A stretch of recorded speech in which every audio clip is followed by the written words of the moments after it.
Buenas tardes chicos, ¿cómo están? Espero que estén muy bien. Bueno, en función de lo que teníamos preparado para este encuentro sincrónico de esta sexta semana que estamos cursando en probabilidad y estadística, les voy a dejar un video con un poco de material que tenía preparado.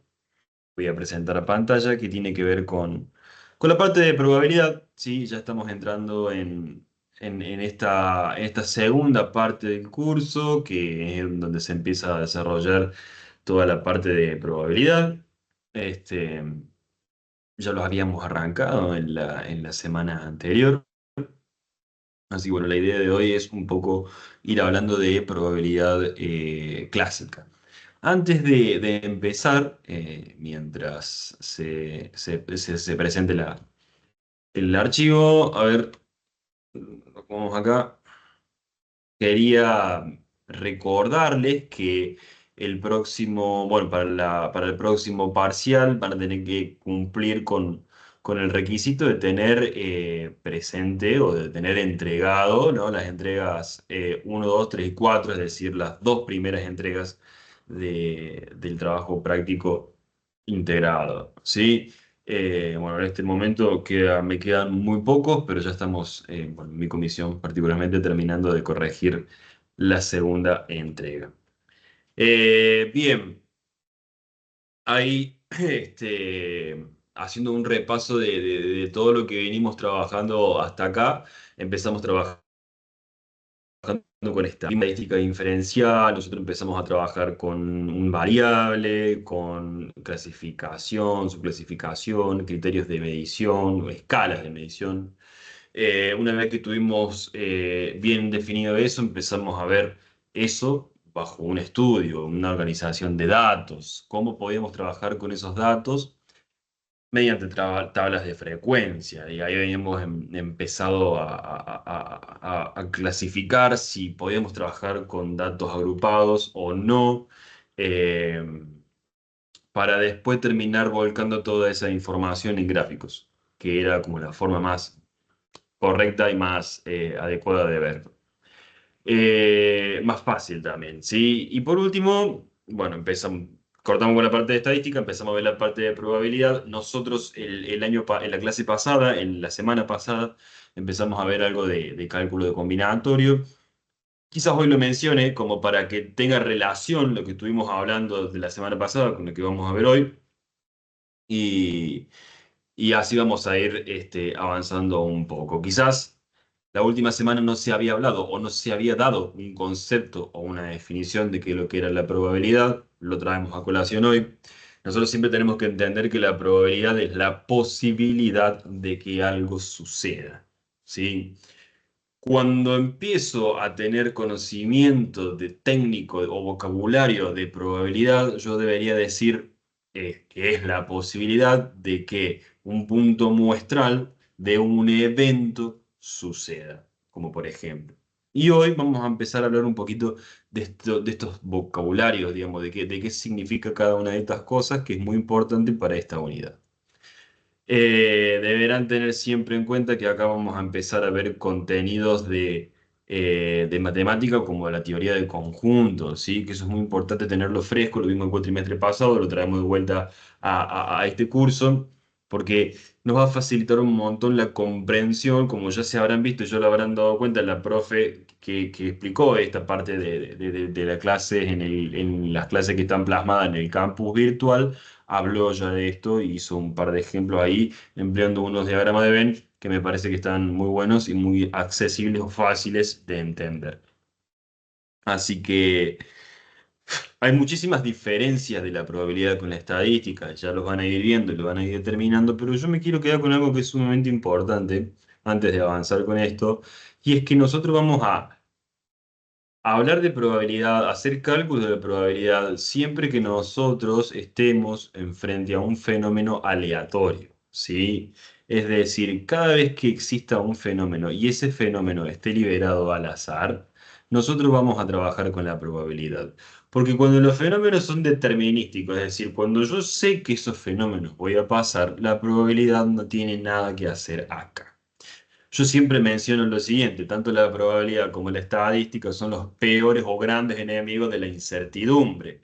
Entonces, a mí lo que me genera incertidumbre o lo que genera en sí tiene que ver en cuál va a ser el comportamiento de un fenómeno que está liberado al azar.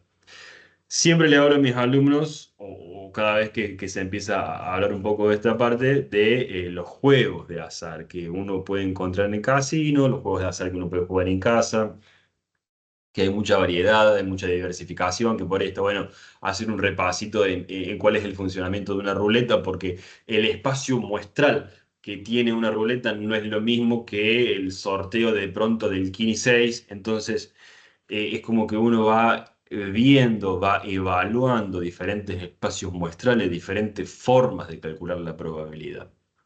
Y a propósito de formas de cálculo de probabilidad, generalmente se conocen tres, ¿sí? Que es la probabilidad clásica, el método de cálculo de probabilidad frecuentista y los métodos bayesianos. Nosotros ahora empezamos con el método clásico, que es lo que vamos a desarrollar un poco hoy. Y hay un concepto muy importante que seguramente lo vamos a estar viendo más adelante, que tiene que ver con la probabilidad condicional, que va a ser la del método bayesiano. Entonces, como para ir metiéndonos un poco en la parte de cálculo de probabilidades clásica, primero vamos a dejar en claro una serie de conceptos o definiciones, así ya después pasamos. Fíjese lo que está escrito arriba en negro, dice, se utilizan tres palabras claves en el estudio de la probabilidad, que son el experimento, un espacio muestral y un suceso o evento. Entonces, fíjense lo que dice. Un experimento es un proceso que conduce a la ocurrencia de varias observaciones posibles. Se lo puede pensar como una acción. Ejemplo. Yo tengo un dado de 6 caras y voy a tirar el dado, no sé cuál es ese resultado, pero en definitiva eso es un experimento. Un experimento diferente es tirar dos dados y analizar la suma de las dos caras que quedaron expuestas. De pronto, un sorteo.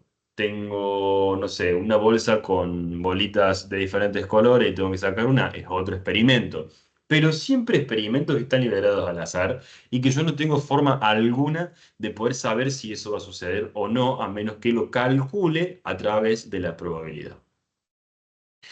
Por otro lado, el resultado es obviamente lo que sucedió, en definitiva, experimento antes del cálculo de la probabilidad, resultado después del cálculo de la probabilidad, y lo más importante acá es entender que lo que es un suceso o un evento, que tiene que ver con el conjunto total, ¿sí? Que conforman todos los posibles resultados de un experimento. En el video que explicaba la profe de probabilidad estadística, hacía muy bien la expresión de estos eventos o sucesos cuando los desencadenaba y los escribía como si fuera un conjunto, con notación de conjunto, en donde los encerraba con llaves y entre paréntesis ponía los pares que, por ejemplo, que podían salir las caras de las monedas o una bolita roja con una bolita blanca, dependiendo de cuál era ese experimento. A mí lo que me resulta importante acá es que siempre tengamos en cuenta eso, el suceso o el evento, en definitiva. ¿Por qué es tan importante? Porque para el cálculo de la probabilidad clásica, en este caso todas, pero clásica, que es la que estamos viendo ahora, lo más importante de todo es conocer ese espacio muestral, esos sucesos, ese evento, ¿sí? Ese evento o espacio muestra, perdón, ese evento o suceso, que es lo mismo, es el conjunto de todos los casos posibles que pueden llegar a suceder. Cuando yo analizo la expresión de cálculo de probabilidad clásica a través de la regla de Laplace, fíjense que la tengo ahí, dice que es el número de resultados favorables dividido el número de resultados posibles. Entonces, yo tengo que saber cuáles son todos los resultados posibles. Y el conjunto de todos esos resultados posibles justamente es el espacio muestral, ¿sí? Cada punto o cada resultado también se lo suele llamar como punto muestral o espacios muestrales, ¿sí? Entonces, acá quiero hacer un comentario en el medio como para traer colación de lo que nosotros estuvimos viendo antes, ¿sí? Las semanas anteriores. Cuando yo tengo un evento, un fenómeno simple como este que tengo acá, en el que voy a arrojar un dado cúbico numerado del 1 al 6, donde cada cara corresponde a un número, eh, yo tengo un espacio muestral simple. ¿Por qué tengo un espacio muestral simple? Porque puede salir el 1, el 2, el 3, el 4, el 5 o el 6. Es decir, voy a tener un evento, un espacio muestral de 6 puntos muestrales. Y lo podemos considerar chico. Podemos considerar que es un espacio muestral chico. Ahora bien, ¿qué pasa si de pronto yo quiero calcular cuál es la probabilidad que tengo de ganar el 15-6?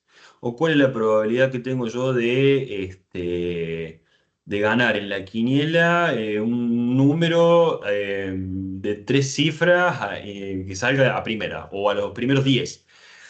Entonces ahí es mucho más difícil porque las posibles combinaciones de los diversos números hace que las posibilidades sean realmente muchas. Ahora, no importa si las posibilidades sean muchas o sean pocas, la probabilidad clásica siempre necesita de saber cuántas son esas posibilidades, ¿sí? Para poder calcularlas. Ahora bien, que sean muchas o que sean pocas, me hace la diferencia el hecho de poder analizarlas como en este caso puntual, de tener 6 puntos muestrales y poder desarrollarlos a todos, dejarlos bien en claro, dejarlos bien escrito, o bien, en el otro caso, aplico la gran herramienta del análisis combinatorio. ¿Sí? Las variaciones, las permutaciones, las combinaciones con o sin repetición como para poder determinar y trabajar de un poco más rápido en la cantidad de puntos muestrales que yo tengo que tener en cuenta a la hora de calcular una probabilidad para un evento o suceso que es grande en comparación con esto que tengo acá. ¿Sí? Otra herramienta de conteo que nosotros teníamos eran los diagramas de árbol, que era para mí lo mejor que nos podía pasar porque era lo que siempre quedaba más definido o mejor explicado. Pero bueno, en definitiva, habíamos preparado unos ejercicios después, pero bueno, vamos a hacerlo un poco más reducido, es para que ustedes tengan un resumen de lo que ya vieron en clase, ¿sí? Y que vean cómo podemos trabajar acá con esto. Pero lo que podemos hacer es, por ejemplo, de pronto pensar cuál es la probabilidad que tiene de salir un número que sea impar. ¿Por qué es importante empezar a hacer estas diferenciaciones? En principio, yo voy a calcular, por ejemplo, la probabilidad de que salga un número cualquiera, ¿sí? Teniendo en consideración este espacio muestral, es siempre un sexto, ¿sí? Esto viene o se trae a referencia de lo que nosotros ya dijimos acá, que tiene que ver con la fórmula de Laplace, que es la probabilidad se calcula de esa forma, en donde yo digo, ¿cuál es la probabilidad de que salga, no sé, el 3, por ejemplo? Bueno, vos sabés que la probabilidad de que salga 3 es una en las 6 totales que existen. Entonces, de esa forma me queda un sexto. Es lo más simple. Es el caso más simple en el que nosotros nos podemos encontrar. Ahora bien, ¿qué pasa si de pronto yo digo, bueno, ¿cuál es la probabilidad de que salga, no sé, el 3 y el 4? ¿Va a ser más chica o va a ser más grande? Naturalmente yo tengo que pensar que esa probabilidad va a ser más grande, porque ahora en vez de seleccionar un punto muestral, estoy seleccionando 2 puntos muestrales en el mismo espacio de 6 puntos muestrales. De forma tal que ahora esa probabilidad es de 2 en 6. Matemáticamente eso se debería simplificar, ¿sí? Entonces me quedaría un tercio. Bien. Importante, acá, antes de avanzar, es lo mismo dejar, o sea, tengo que entender, y ya lo voy a mencionar después, pero que la probabilidad varía desde 0 hasta 1. Por lo tanto, que esté expresado en un número decimal con coma o en una fracción es lo mismo. Lo que yo tengo que entender es que tiene que variar entre 0 y 1. Incluso, y lo más común cuando uno lee un título de un artículo periodístico o cuando uno, no sé, mira, está scrolleando en el teléfono y ve alguna noticia, es que las probabilidades siempre se digan o sean denotadas con un valor de porcentaje. Así que lo que se haría en esos casos es agarrar estos valores, como tengo en un tercio, ahí sería 0,33, multiplicarlo eh, por 100. ¿Sí? Así que bien, me quedaría un 33,3%. Pero siempre que esté en porcentaje va a estar entre el 0 y el 100. ¿Sí? Bien. Lo que sí no me puede dar ni más de 100 ni menos de 0 en caso de que sea porcentaje, ni más de 1 ni menos de 0 en el caso de que sea un valor en decimal. Una probabilidad relativa, si se quiere. Eh, ya vamos a andar un poco por ahí, porque cuando uno tiene que calcular la probabilidad condicional, perdón, clásica, siempre tiene que tener en cuenta una serie de cosas, ¿sí? Así que bueno, ahí como estábamos haciendo ese análisis que estábamos trabajando recién, fíjense lo que tenemos acá en el punto A, en el inciso A, dice cuál es la probabilidad de salir un número impar. Ahora bien, de todos los espacios muestrales que yo tengo acá, tengo que hacer una diferenciación. Tengo el 1, el 3 y el 5 como impares y tengo el 2, el 4 y el 6 como pares. Entonces, yo ahora, de la probabilidad de que salga el evento A, siendo el evento A, ¿no es cierto? Por ejemplo, la probabilidad de que salga un número impar es 3 sextos, ¿sí?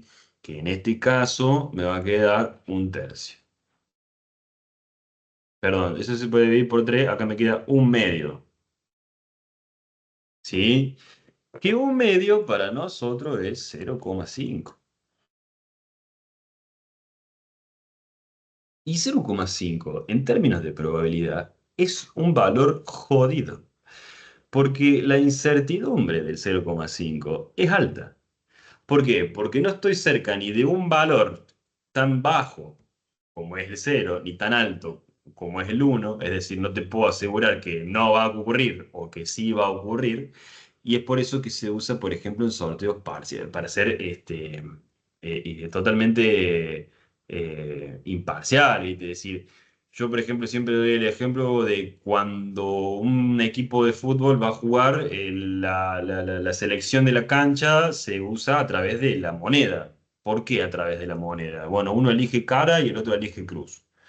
Y vos sabés que la probabilidad de que salga cara es 0,5. La probabilidad de que salga cruz es de 0,5. Entonces, o es uno o es el otro. Cuando la probabilidad es cero, nosotros decimos que tenemos cero chances de que el evento suceda. Si la probabilidad es 100, podemos asegurar que el evento va a suceder. Ahora, si estamos en 0,5, el nivel de incertidumbre es realmente grande. ¿Sí? Pero bueno, así también es una forma de verlo, ¿no? Y otra cosa es decir, bueno, si lo tengo que cuantizar, y bueno, la mitad de las posibilidades de que ocurra me está diciendo que va a ocurrir. Ahora bien, la probabilidad de que salga un número impar es exactamente la misma de que salga un número par, porque en ese sentido son dos eventos mutuamente excluyentes, nada tiene que ver con uno, porque o me sale un número par o me sale un número impar, y es la misma, ¿sí? Fíjense lo que dice el punto número B, dice, ¿cuál es la probabilidad de salir un número que sea mayor que 5? En este caso yo interpreto que si el número tiene que ser mayor que 5, es decir, así, solamente va a ser el 6, porque si fuera mayor o igual a 5 puede contener al 5, pero en este caso no lo contiene. Entonces, solamente tiene que ser mayor y va a considerar un solo espacio, un solo punto muestral de todo el evento o de todo el espacio muestral, que es 6. En ese caso, se trata solamente de un punto muestral en todo el espacio, es decir, un sexto. Entonces, en este caso, la probabilidad me quedaría un sexto. ¿Sí? Entonces, es un poco esta la forma o el análisis que vale a la hora de empezar a entender cómo calcular la probabilidad clásica. Yo, por ejemplo, siempre les digo a los chicos, hay dos condiciones que se tienen que cumplir al menos, ¿sí? O que está puesto, o parte, digamos, de todo esto, están los axiomas que explicaba muy bien la profe. Por ejemplo, decía que la probabilidad de que un evento cualquiera, si yo lo represento como A sub i, siempre tiene que ser mayor a cero o menor a uno. Incluso mayor puede ser igual, o puede ser cero o puede ser uno. Entonces lo vamos a expresar de esta forma. ¿Sí? Y la otra, y que es muy importante también, es que la sumatoria de todas las probabilidades de cada uno de los eventos sea igual a uno. Es decir, que cada espacio muestral tenga la misma probabilidad de ocurrencia que el resto. Por ejemplo, si nosotros sumamos, y se lo dejo para que ustedes hagan con la calculadora, la probabilidad de que salga el uno me da un sexto, más la probabilidad de que salga 2 me da un sexto, más la probabilidad de que salga 3 me da un sexto. Entonces yo sigo así continuamente hasta el último, ¿sí? Todo eso me tiene que dar uno. Eso significaría, ¿sí? La segunda propiedad, o que la suma de todos los eventos, de todos los puntos muestrales de ese evento, me tiene que dar uno, o lo que es lo mismo, decir que todos sean equiprobables, ¿sí? Lo vamos a dejar escrito,